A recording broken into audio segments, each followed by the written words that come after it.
Ողջույն բոլորին, ես Միքայել Մուրադյանն եմ, 2 տարվա կյանք գրքի հեղինակը։ Գիրքն իր պատմությունն ունի։ 1 տարի էր ինչ ծառայում է Եղնիկներ զորամասում, երբ իմ առջև մի նպատակ դրեցի, որ պետք է անպայման ծառայությունից հետո փոքրիկ բանաստեղծությունների ժողովածու հրատարակեմ։ Բայց զորացրումիցս 2 ամիս անց սկսվեց արյունալի պատերազմը եւ պլաններս փոխվեցին։ Պատերազմը խլեց հազարավոր տղաների կյանքեր, որոնց շարքերում էին իմ 2 հրամանատարները՝ Արտյոմ Եղոյանը եւ Տիգրան Միկոյանը։ Գիրքը բաղկացած է 2 գլուխներից՝ ծառայությունն իմ աչքերում եւ հավերժներ կամ, որտեղ հիշատակում եմ 2 հրամանատարներիս անմար հիշատակը։ Գիրքը միայնակ գլուխ չէի կարող բերել եւ այդ հարցում ինձ օգնեցին Մանեն եւ Արթուրը։ Մանեն զբաղվեց գրքի խմբագրական աշխատանքներով, իսկ Արթուրը գրքի կազմի նկարը նկարեց։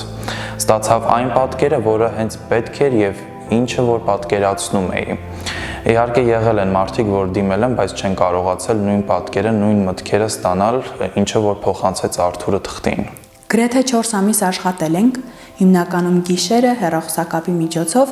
եւ շատ հաճախ, երբ ես ակտիվ աշխատում էի, կարդում էի գիրքը, զգում էի, որ հեռախոսից այն կողմ լռություն էր, որովհետեւ Միքայելը գերհոգնածության պատճառով վաղուց արդեն քնած էր։ Մանեի հետ միասին գրքի խմբագրական աշխատանքներն անցկացրել ենք միշտ երեկոյան ժամը 11-ից հետո, իհարկե աշխատանքի բերումով, եւ եղել են օրեր, որ նույնիսկ դիմավորել ենք լուսաբացը։ Ես երևի թե ամենաշատն եմ կարդացել գիրքը եւ կարող եմ մի բան ասել, որ կան հատվածներ, որտեղ ես կարդալով հուզվում եմ այնպես, ինչպես հուզվել եմ առաջին անգամ կարդալով։ Մեջբերեմ այդ հատվածներից մեկը Արման Աբազյանի հուշերը։ Հիշում եմ նաեւ, որ սեպտեմբերի 28-ին մեջքս բռնվել էր։ Եղոյանն ամբողջ գիշեր իմ փոխարեն կանգնեց հերթապահության։ 29-ի առավոտը եկավ եւ ասաց. «Արի Աբազյան, արի հաց սարքենք տղերքի համար, 2 երշիկ ունենք, մեկը հիմա կուտենք, մյուսը կեսօրին»։ Ափսոս կեսօրվա բաժինը նրան չհասավ։ Կռվից հետո գիշերը սոված էինք, կտրեցինք երշիկը, կերանք ու Եղոյանին հիշեցինք։ Ինձ համար գրքի ամեն տողն ու ամեն հատվածը անչափ կարևոր են եւ երևի թե դրա մասին գիտեմ միայն ես, բայց գրքում կա հատված, որը ընդհանրապես մտքիցս դուրս չի գալիս։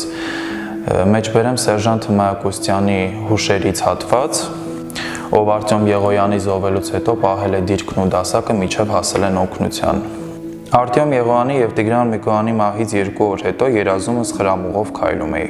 Նկատեցի, որ թմբի վրա նստած է Եղոյանը ձեռքը ծնոտի տակ։ Նրա կողքին կանգնած էր Միկոյանը։ Նրանք բարձր ծիծաղում էին։ Ուզում էի մոտենալ ու այդ պահին Եղոյանը ասաց. «Չես հավատում, արի ձեռք տուր, մենք կանք, չենք մահացել»։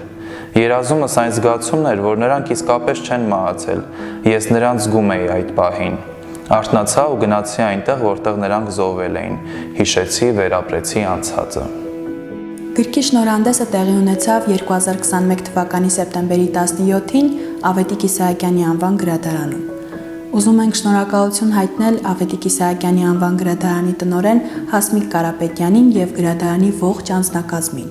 լավ վերաբերմունքի, աջակցության ու ջերմ ընդունելության համար։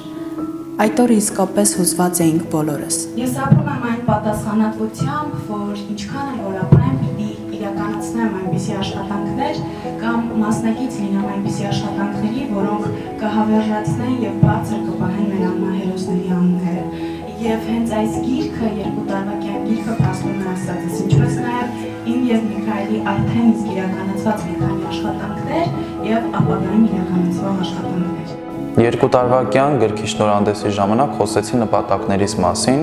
որ պետք է նկարահանեմ փաստավավերագրական ֆիլմ նվիրված Արտյոմ Եղոյանի եւ Տիգրան Միկոյանի հիշատակին, եւ այդ հարցում մեզ օգնության ձեռք մեկնեց ոլորտում ճանաչված եւ առաջատար Արդինի ստուդիոն, որի համար անչափ շնորհակալ եմ Եղիշ Շևերդյանին եւ Մուշեղ Մայիլյանին։ Իհարկե աշխատանքները դեռ անավարտ են, այդ իսկ պատճառով սպասեք նորություններին։ Գրքի շնորհանդեսի ժամանակ ես ասացի, որ երազում եմ թեկուզ մեկ անգամ լինել Եղնիկներում։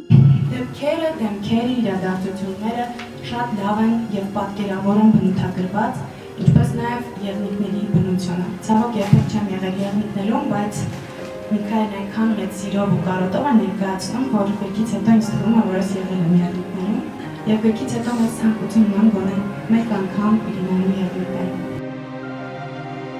Իրադարձություններն այնպես դասավորվեցին, որ նոյեմբերի 8-ին մենք մեկնեցինք Արցախ։ Ես վերջապես եղա եղնիկներում, զգացողություններս աննկարագրելի էին։